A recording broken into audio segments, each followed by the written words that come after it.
So I saw Hard Boiled for the first time tonight. As you can see, I'm shooting this landscape because now that I've officially deleted my TikTok, I don't see the point in trying to maintain the vertical formatting, and I'm tired of YouTube trying to turn every single upload into a short. But that's neither here nor there. And as you can also see, I'm recording this inside my bedroom instead of recording inside my car, fresh from the showing I went to. And that's because it's 27 degrees outside. So, yeah, here we are. Now, for those of you who may not know what Hard Boiled is, it is a 1992 Hong Kong action film directed by John Woo and starring Chow Yun-fat. And I just got back from a theatrical showing of the new 4K restoration that is being promoted by Shout Studios. And this is actually my first time sitting down and watching a John Woo film all the way through. As a kid, I'd seen snippets of Face Off when it would air on TV, and I'd seen various parodies and various other pieces of media that pay homage to John Woo's work, so this is my first time actually seeing the work that they are homaging. And so it was definitely interesting. If I had to summarize the film with one phrase, I would simply call Hard Boiled chaotically beautiful.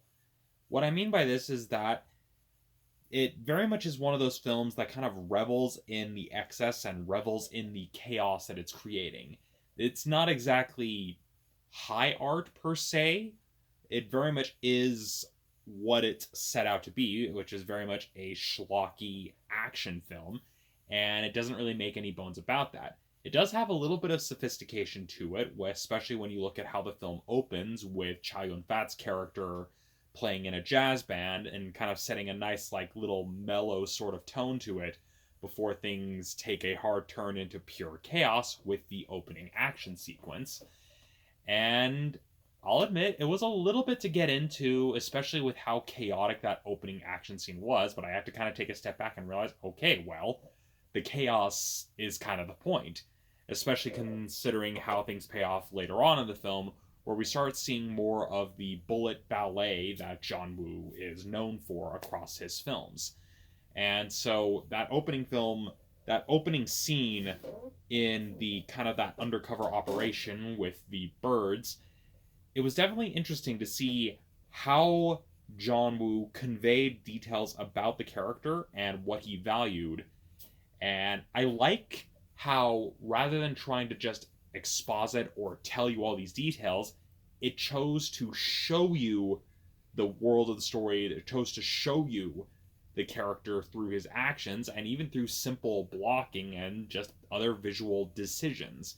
It's something that's becoming very much a dying art in the film industry. And so it was very refreshing to see that. And yeah, the film is from 1992. And so naturally, that was back when people actually cared about those sorts of techniques. And so that was something I really appreciated. And honestly, I feel that that's where Hard Boiled is at its strongest, is when it's not needing to rely on dialogue to convey information. That said, it does drag a little bit, and the story does feel a bit bloated. I had a hard time kind of following everything going on because it just was moving at such a fast pace where it's just trying to move from set piece to set piece to set piece. And it very much felt like I was watching a longer gangster movie on fast forward, where the film was eager to just get to each major set piece and not really giving a lot of the major story elements time to breathe. And it made the mystery a little bit trickier to follow. Not impossible, it just felt like, well, it felt like when the film would try to slow down and give us some of these character moments for us to invest in, it felt like we had skipped over a whole bunch of scenes that were meant to kind of give us a reason to be invested.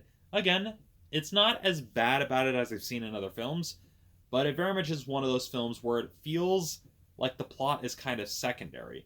And again, by contrast, when you have the moments in the film where it isn't relying on dialogue, where it's trying to tell its story strictly through its visuals, strictly through the action, strictly through the controlled chaos, especially during the action scenes, that is where I feel Hard Boiled is at its best, especially as you get during the major climax, as anybody will point out, the famous hospital action sequence, which it's hard to really call it a sequence since it's very much a bunch of smaller set pieces within a larger chunk of story.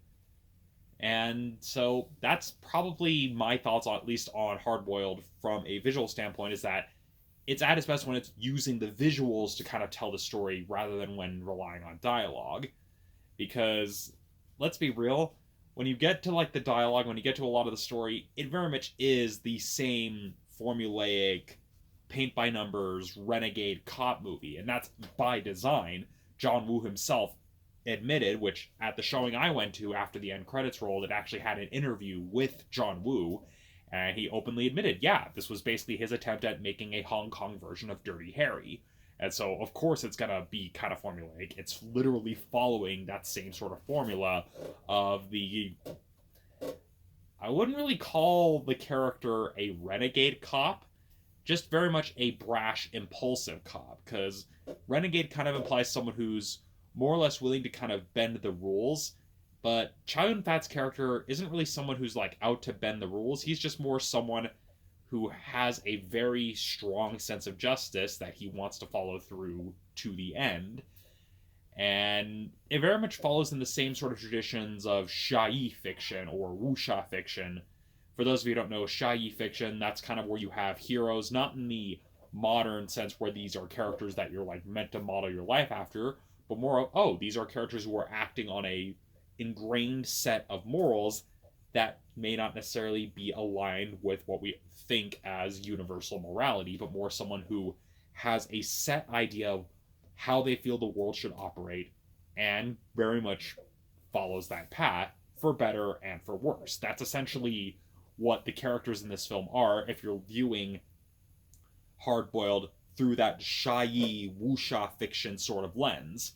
I mean, it very much is similar to, well, for lack of a better example, for those of you who aren't familiar with John Woo's films, I would essentially say this film is essentially a precursor to the kind of stuff we see with John Wick, where we're given complex characters operating in a morally gray environment.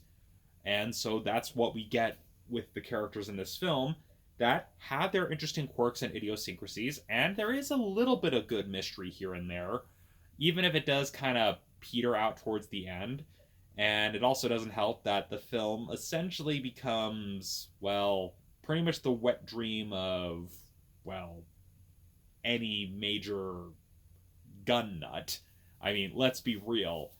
And again, that's kind of what I like about this, is that it's not trying to be like high art, trying to be gritty. It's very much indulging in the controlled chaos and finding a way to show that chaos in a creative way, especially given that this was made in a time before CGI was even readily available to most studios. So, yeah, I'm very glad that I watched Hardboiled, especially getting to see it in a theater. I'm definitely probably going to be going to all the other Hong Kong classic showings that Shout Studios is going to be doing in theaters to promote these releases of these John Woo films. And it was definitely, certainly something interesting to see. I myself am personally not a fan of a lot of the gangster movies. I've never really been a fan of gunplay in general, or guns in general, for my own personal reasons, but I can definitely respect the impact that Hardboiled had on action cinema, and I can definitely respect it for what it accomplished. So, yeah, those are my thoughts on Hardboiled.